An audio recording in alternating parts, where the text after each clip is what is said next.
Good morning. I'm Chris Fettis, your CEO of Coastal Electric Cooperative, and welcome to our 2025 annual meeting. This is a special year marking our 85th anniversary. We were founded in 1940, and our mission has always been to provide affordable and reliable electricity to all of our members in our community. Despite the challenges, and this past year we've had some challenges. We had an active hurricane season, if you recall, with a tropical storm followed up by a pretty damaging Hurricane Helene. And then just a few short months later, we had probably the most severe January winter weather that I can recall, a full week of weather and cold temperatures below 32 degrees. And let's hear more about our outage restoration efforts from our engineering and operations team here at Coastal Electric. I've been here almost 32 years. In all my time here, I've never seen the driving conditions the way it were. The ice and snow stayed here for 4 days, and the conditions were perfect. It never got above freezing for 4 days. We had a couple trucks get stuck. It was hard, first morning, we got up at 5:30 or so, and it was still dark out. And with the snow, you couldn't see any lines in the road. Kind of just had to go slow and stay where you thought would be in the middle. It's hard when you try and stop a big truck like that. It wants to slide on ice. Every outage had something to do with tree limbs. Once that rain had froze on limbs and that extra weight got on there, tore down a lot of limbs. The only thing we would do was run outages, and we had one crew assigned to that, and their response time was probably horrible because they couldn't drive at about 25 miles an hour. It's always kind of cool to see the snow come here because it's something we don't get to see every year. But as far as preparedness, it's the same thing with a hurricane or any other storm. Nobody can predict the weather, and we've seen that with Hurricane Helene. Hurricane Helene was a unique storm. The only one to really compare it to in my time here would be Hurricane Matthew. And I think it was just as severe. We didn't have a lot of time to prepare because the track kept it in West Georgia, and the track moved significantly to the east. We kind of weren't expecting it to pick up at the last minute like it did and, turn into something significantly worse. And whenever it did that, it was greater damage to our area. And there was a lot of other co-ops or neighboring co-ops that suffered the same situation as we did. They weren't prepared because that wasn't supposed to happen. There was a lot of wind involved in that event. I believe it was 90-something% of our system went down with it. It was still a 5-day event for us to get the lights completely restored. It was a catastrophic damage around here. We have something on the radar that's coming. First thing, we're going to make sure we have all of our material together, and we try and keep track of anything that needs to be taken care of before the storm gets here. Usually our warehouse is pretty good. If we think that we're going to have a major event, that there's going to be several broke poles or whatever, they'll go ahead and call in and be prepared and have extra poles and transformers or whatever else, delivered prior to the storm getting here. When the outer bands get here, we'll work until we get winds over 35 miles an hour. That's when we have to stand down. Once the storm's cleared, we start with doing the things that we can do first to get the most amount of people on, and then we just work our way down the line. Within 24 hours of the storm, we start getting a good game plan. We know whether it's going to be, a storm that's going to require us to bring in a bunch of crews or if we can handle it. So we have our OMS is a wonderful tool. We can tell what areas are out. We have a board in operations where we write down what crew is there, what contract crew, whoever we have there. So we just assign another bird dog to that crew and get them in an area that hasn't been looked at yet, get them to start working. And it also lets us know how long our restoration effort may be. If it's a small storm and we have to work it with our crews, it's normally overnight maybe into the next day. But, if we have to bring in crews, it could be a week or better. So when we have storms here, once we have everything cleared on our end in our town and our system, once we have to go ahead, we'll move to the next place. If someone else still needs help, we're good to go down there and give them a hand. I think that they just need to know that we do everything to try to make our membership happy and to give them what they need. I'm very committed. I've always been loyal. I really love the cooperative. I love all the guys that's here. I wouldn't trade them for anything else in the world. I will say I lost 2 of our employees this past year. It's like losing a brother. It's hurt me. It still hurts me to this day, and I still think of them to this day. We're a family. That's as blunt as you can put it. Going out of town and helping like major disasters. Several years ago, we went to Louisiana, and you show up to a place and there's 500 other people like you. doing the same thing you're doing. To go out there and make that kind of difference, and just simply riding down the road and people are just out in their yards waving and honking horns and, you know, excited to see you there makes you feel good inside. It's an awesome feeling. You know, to be able to help somebody who needs it, be there for your community, know that you make a difference, it means a lot. So we're in the Coastal Electric Control Center, the center hub of activity for all things related to the maintenance and operation of our electric grid. Line inspections, connecting new customers, and most importantly, outage restoration. This is where reliability begins. Our 2024 safety inspections included over 3,000 pole inspections, 1,000 pad mount equipment inspections, and almost 200 miles of right-of-way clearing to prevent power outages and maintain our reliability. We also worked to connect new members to our electric grid, connecting over 1,500 new services last year alone. So when Coastal Electric isn't busy restoring outages from severe weather events, we're also working with our community partners.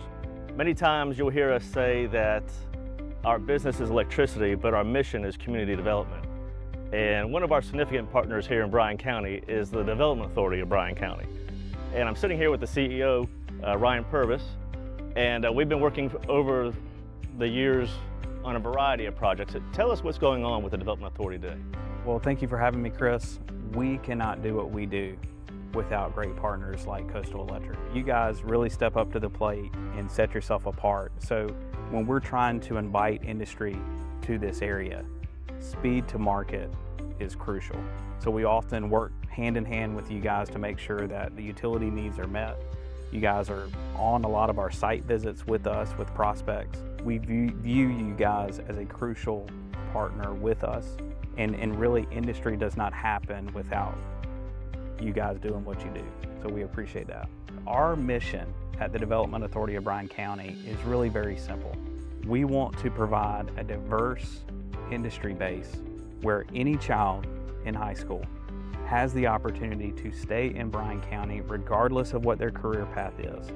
And that's only possible if we have a diverse industry. Now, we can't do any of that without you guys coming in and supporting us from the utility side. Yeah, many times that in the planning phase, it's years in advance before the development actually starts becoming brick and mortar. And the infrastructure has to be there first. We don't want a large opportunity or prospect to have to wait on Coastal Electric. So that infrastructure is leading the development. Just as we have a new substation on Belfast, 100 megawatt substation, and it's there to help you have that industry without any limitations to electricity or energy needs. That's a good point. And honestly, from prospects, the first question they ask is, do we have the power? And our ability in Bryan County to say, not only do we have the power, but we have it today, really sets us apart, and I think gives us an advantage that most communities don't have. And as we've seen a lot of new business and industry come to the area, we've also noticed that they're bringing more technical jobs to our area. And a lot of those technical jobs need more than just electricity. They need reliable communications too. And the gigabit network speeds, Coastal Electric also has a subsidiary, Coastal Fiber. And we're bringing fiber to all of our meters in Liberty County and Bryan County. We can offer that to the industry as well. Tell us about what you see on the industry needs. Bryan County as a whole, we have a history of innovation. You know, from Henry Ford to Hyundai and the state-of-the-art facility there. You can't entice state-of-the-art industries without having state-of-the-art utilities. You know, with these high-speed communications, our first mission with Coastal Fiber was to really bring that high-speed internet to unserved areas. And you have unserved and you have underserved. And now that we've accomplished that mission, they now have gigabit opportunities. We're now reaching out to the new developments. So we could be, you know, the first option of service. We're reaching out to those industrial parks. So much today is in the cloud, and you have to have even more than one connection to the cloud. You have to have multiple connections and high-speed connections at that.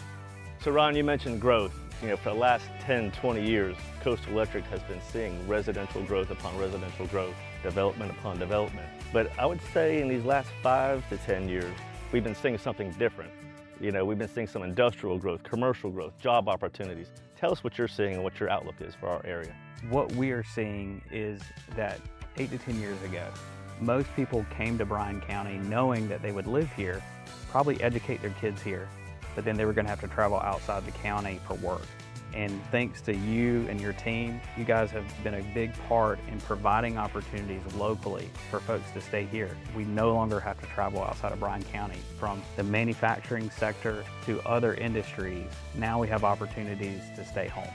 Chris, I think these are all the little things that really set us apart as a community from other communities. Yeah, and I think it's that coordination of working together so that we can not just understand the needs of today, but anticipate the needs of tomorrow. That's why we really value this relationship between the Development Authority and Coastal Electric, so that you're in tune with new industry and we're in tune with the technologies that we can provide to the community. Well, I appreciate that, and I'll tell you, one of the things that we love about Coastal Electric is the fact that you guys are people-centered. It's about the people first. We see that. We see that on your social media. We see that in PR. We see that in how you guys communicate to the public. We're glad to be a partner with you. So many of you know that Coastal Electric Cooperative operates as a not-for-profit corporation. And what that means to each of our members, after all the investments are made, we also allocate our revenues and margins to a patronage account. And last year, we were able to return $2.6 million of patronage capital back to our members. And that brings our total of over $20 million that have been returned to our members in the history of Coastal Electric Cooperative. So another way that Coastal Electric Cooperative gives back to its community is through the Coastal Electric Cooperative Foundation, by providing grants for organizations that help the youth and young children in our community. I have with me today Gene Wilsterman from the First Readers of McIntosh County. Gene, tell me a little bit about this organization.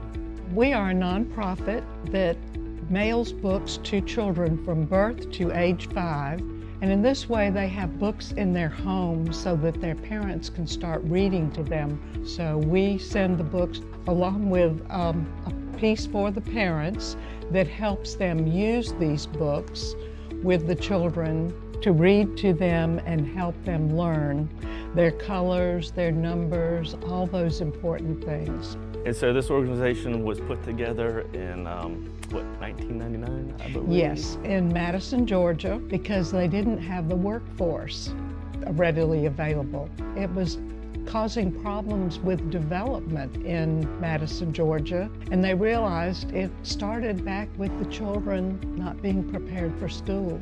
They say that a child's brain is 85% developed by age 3. So I see you do so much for the children. Is there any help for the parents that are receiving these books? Absolutely. First Readers believes that the parent is the child's first teacher and most important teacher. And along with every book that's mailed to the children is our Leap Into Books leaflet for the parents, and it helps them use the book to teach their child. How many families are we impacting right now in McIntosh County? Right now, we're serving a little over 300, but since we've received the grant money from Coastal Electric, we have signed up over 50 more children. And our goal is to have every child in McIntosh County receiving the books at home before they go to school. And many times I've heard stories of children just being excited to receive something in the mail. A package is coming for them. Absolutely. The books are addressed to the child and they receive them every month. And like you said, it is exciting for them to get a gift in the mail and a colorful, beautiful book that they can be read to. Most of the parents tell me the minute the book arrives, the child wants to sit down and read it. All the money we raise goes directly to the children in our county. Well, this is a great organization and a great example of how Coastal Electric partners with others to make just dramatic improvements to quality of life for our children. The children are our future, and we thank you for applying for this grant. And we're great to see that this money is being put to the best use possible. Thank you, and it is. It's so important. These are your future customers. This is the future of McIntosh County and coastal Georgia. All of Coastal Electric Cooperative's work is made possible by you, our members, and some of the most impactful work for our community happens as a result of your donations to the Coastal Electric Cooperative Foundation. When our members allow us to round up their electric bill through Operation Roundup, those pennies, nickels, and dimes are pooled together and invested back into our community to assist with food, health, safety, education, and shelter needs of the citizens in our counties served by Coastal Electric Cooperative. Last year, members contributed approximately $100,000 to be reinvested in our community programs. For over 20 years, we have offered Bright Ideas education grants to teachers in kindergarten through 12th grade classrooms across our electric service territory, providing funding for innovative classroom-based projects that might otherwise not be possible. In 2024, over $42,000 in Bright Idea grants were awarded to local educators. And we didn't forget about the principals either. They received $24,000 to use towards the well-being of students and faculty. And for the students, Coastal Electric Cooperative Foundation awarded over $144,000 in scholarships so that they could go on and continue their education and pursue higher academic achievements. And then we have another great program for the students in our community. It's called the Washington Youth Tour. Every summer, our Washington Youth Tour offers rising high school seniors, along with hundreds of their peers from across the state and across the country, to have an incredible week in our nation's capital. The tour is a fast-paced leadership opportunity to meet with their legislators and see what makes America tick. The Coastal Electric Cooperative Foundation will always be a strong supporter for education opportunities for the students in our community, particularly with science, technology, engineering, and math skills for these students. We've been supplying electric vehicle kits for the students to get hands-on experience with what makes an electric vehicle car run. And Green Power USA has been a great partner assisting Coastal Electric by hosting electric vehicle rallies where the students not only just race their cars, but they learn and compete with one another. Coastal Electric Cooperative and our foundation will always be here to support our community now and into the future. And what a better way to prepare for the future than to join us in the 2025 annual meeting.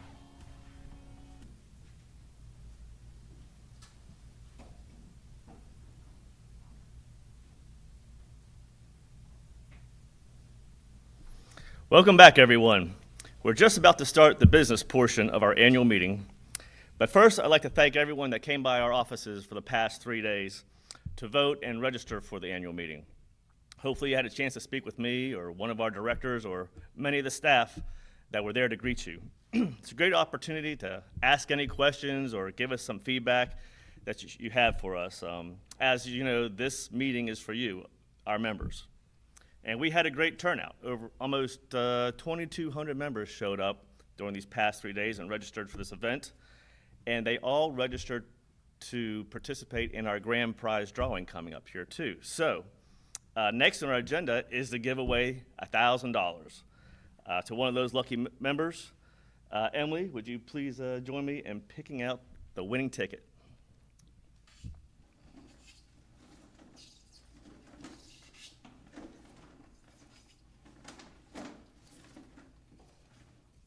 It's a lot of tickets.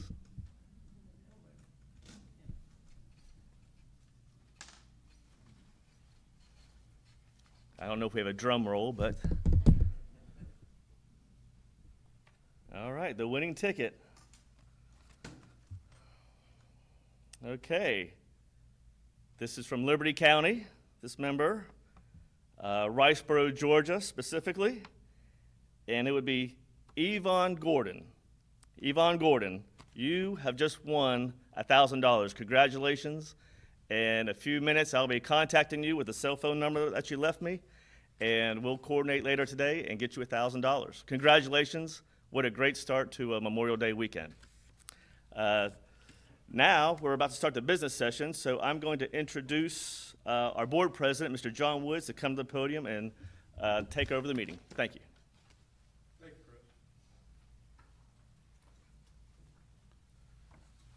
Hey, I'd like to call the meeting to order. Good morning, members and friends, and welcome to the live stream, our virtual 85th anniversary meeting of members of Coastal Electric Cooperative. Our offices are closed today. Our employees are been working for the last 3 days in Richmond Hill office and here in Midway to facilitate the registration and our voting of members. Every member who registered and voted also took away a large cast iron griddle. We registered over 2,000 members in person that came and cast their votes to the election of the 3 directors serve as your member representatives on the Coastal Electric Cooperative Board of Directors. This has been an amazing turnout, and we are pleased with our members' participation in this democratic process to exercise control of the customer-owned cooperative. And now I would like to introduce your directors. Our co-op has 9 directors. Each director represents the entire membership at large. I'm John Woods, president of the board, live in Liberty County on Colonel's Island. Miss Holly Fields, Liberty County. Mr. Joseph Gill, Liberty County. From McIntosh County, Mr. John Kearns. Also from McIntosh County, Mr. Charles Gaskin. Miss Reagan Odom is our vice president. From Bryan County, Mr. Ken Luke.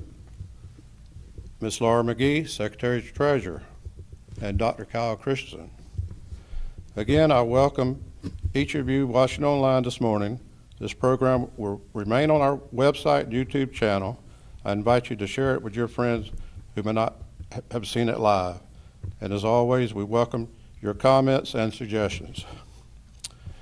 Now I'd like to turn the program over to our attorney, Luke Moses, who will be conducting the business session and our director election results.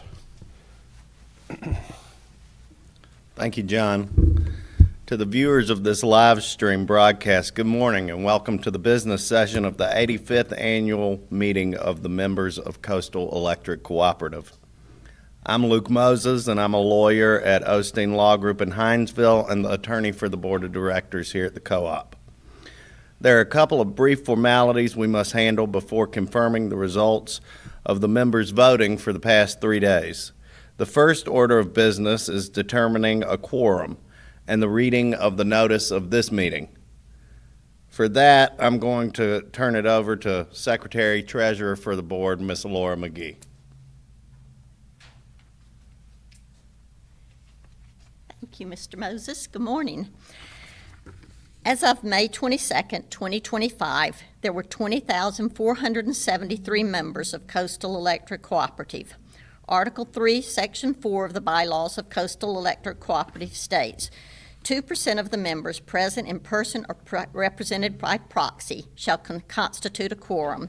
This morning, I declare a quorum present for the transaction of business. Okay, second thing. Pursuant to Article 3, Section 3 of the bylaws of Coastal Electric Cooperative, there has been sent to each member written notice from the Secretary of the Cooperative, which provides as follows. The 2025 annual meeting will be held in the auditorium at the headquarters of Coastal Electric Cooperative on Thursday, May 22nd, 2025 at 10 a.m. The meeting will be, second page, live streamed on Coastal Electric Cooperative and Facebook Live. At this meeting, reports concerning the affairs of the cooperative will be presented, and members will elect 3 directors for terms of 3 years to fill the expiring terms for Bryan County, Liberty County, and McIntosh County seat on the board. I have obtained the verification from the U.S. Postal Service that those notices were mailed on April 19th, 2024. Well, it says 2024, but I'm pretty sure it's 2025. Thank you. Thank you, Laura. The next item of business is the approval of the 2024 annual meeting. Those printed minutes were placed on the table in front of each of the directors when you arrived this morning. Does anyone have any changes or additions to those minutes? Hearing none, I'd like to ask for a motion from the floor that those minutes be approved and placed in the permanent record books of the cooperative. So moved. Mr. Woods, is there a second? Ms. Odom, okay, all voting? It's unanimously approved. The next item on the agenda is a presentation of reports of officers and directors. As everyone knows, this is a virtual meeting, so our CEO has made his report in the year-end review video presentation you just saw. That report will remain on the Cooperative website for a year, and we'd invite you to watch and share that with your friends and family and any other Cooperative members who may be interested. A printed annual report and the audited financial statements have been mailed to every member inside the June issue of Georgia Magazine. I invite you to review that report and call or send an email to the Cooperative if you have any questions about it. The next item of business is the confirmation of the election of directors for the board. Coastal Electric Cooperative is governed by a 9-member board of directors elected by the members of the Cooperative. Each director serves a 3-year term. There are 3 directors from each of the counties served by the Cooperative. However, the directors are elected and serve at large. The terms are staggered so that each year only 3 director seats of the 9 become open. The bylaws of the Cooperative provide for a nominating committee to be appointed and to meet to nominate a slate of candidates to fill the expiring terms. Those nominees are placed on a paper ballot, and members may vote either in person at the Cooperative office in Richmond Hill or the Cooperative office in Midway for the 3 days immediately preceding this meeting. The nominating committee for this election consisted of the following members: Mark Schlag, who serves as the chairman of the nominating committee, Donna Moore, Lana Ray, Ray Williams, and Jack Standard. That committee met on February 5th of this year at 11 a.m. and they made their nominations. I have their signed report and I'll read it to you now.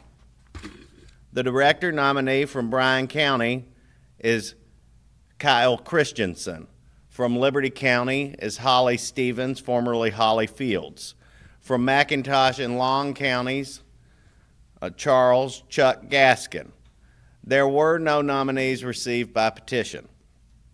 In accordance with the bylaws, early voting is permitted for the 3 days immediately preceding this meeting. Each of the 3 incumbent directors run at large. There were a total of 2,149 votes cast. Each candidate was unopposed. That's a nice way to run for re-election. So I declare that the director, Kyle Christensen from Bryan County, the director, Holly Stevens, formerly Holly Fields from Liberty County, and the director, Chuck Gaskin, from both McIntosh and Long counties, to be duly re-elected to the board of directors for a 3-year term. Now, our agenda calls for any unfinished business from the previous meeting. I know of no unfinished business. Does anyone from the floor have any unfinished business? Hearing none, I'll ask, is there any new business to come before this meeting? I know of no new business. Is there any new business from the floor? Hearing none, I'll move on. Having confirmed the election of the 3 directors to our board and knowing of no other business, I declare this 85th annual meeting of the Coastal Electric Cooperative to be adjourned. Thank you for tuning in.